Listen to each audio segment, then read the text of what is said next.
Oke, teman-teman, selamat datang kembali di Lintas Arta Tech in 5. Di episode sebelumnya kita membahas terkait dengan cost efisiensi apabila menerapkan SD-WAN. Di episode kali ini kita akan kupas tuntas perbedaan antara traditional WAN dengan SD-WAN.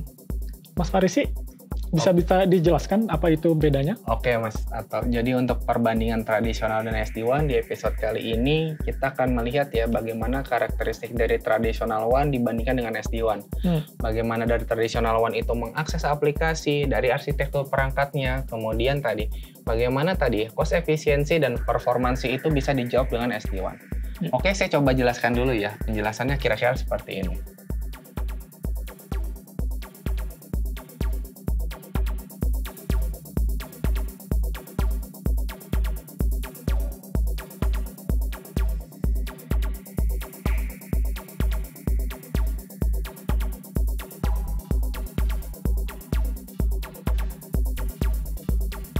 Oke, ini penjelasan terkait traditional WAN dan SD-WAN. Sekarang kita lihat dulu di traditional WAN.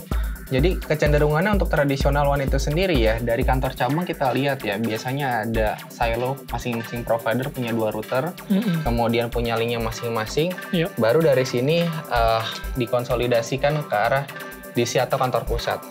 Dan secara traffic kalau kita lihat ya, ternyata untuk yang traditional WAN ini gitu ya, kalau kita mau akses terhadap aplikasi yang ada di cloud, itu harus muter dulu. Jadi kita harus ke pusat dulu, baru bisa ke internet, baru bisa ke cloud. Artinya memang kecenderungannya dengan situasi yang seperti ini, ya performasinya akan lebih kurang lah.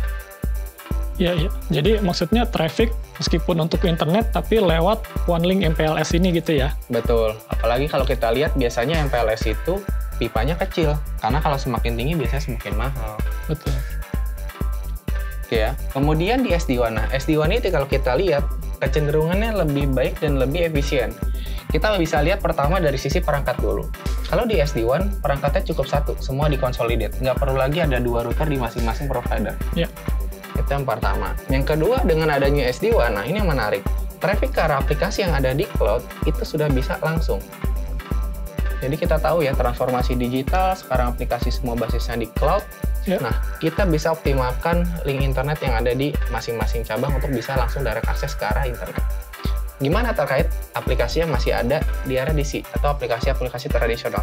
Nah, ini yang menarik ya teman-teman. Jadi kita tetap bisa akses lewat jalur MPLS maupun lewat internet itu sendiri. Jadi di sini ada aspek fleksibilitas dan juga efisiensi. Kenapa? Karena tadi saya tetap bisa jalan dengan internet yang berbeda gitu ya, dengan link yang berbeda tanpa harus narik link tambahan yang ke arah tradisional WAN. Dan ini dua link ini aktif-aktif ya? Betul sekali. Nah, ini yang menariknya di SD-WAN. Dengan SD-WAN, semua link di sini akan diutilize secara penuh, aktif-aktif. Artinya, performance dan user experience akan lebih baik dan lebih terjamin. Bandingkan dengan yang ada di tradisional, kecenderungannya adalah link kedua biasanya diutilize jika link pertamanya mati. Sehingga ya performasinya akan lebih kurang ya dibanding dari yang ada di SD-WAN. Kira-kira seperti itu Pak Sato.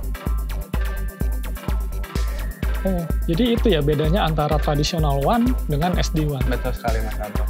Baik, semoga penjelasan singkat ini bermanfaat. That's 5 minutes.